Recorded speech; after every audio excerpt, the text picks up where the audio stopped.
The OrCam reed is equipped with Bluetooth to enable you to connect to headphones or an external speaker. Press the Bluetooth pairing button on the speaker or headphones. Note: you might receive some audio feedback.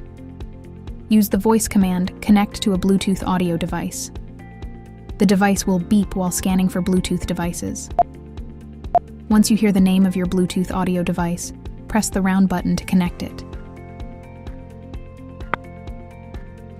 You can also connect to a Bluetooth device using the settings menu. Reading main menu. Enter the settings menu using the volume buttons, scroll to the connectivity settings menu, and then to Bluetooth settings. Setting menu.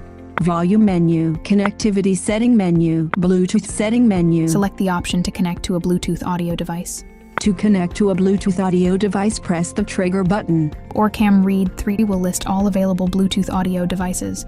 You can browse through the available devices using the plus and minus buttons. To connect to JBL, press the trigger button. Press the trigger button to select the device to which you want to connect. OrCam Read 3 will connect to the selected speaker or headphones.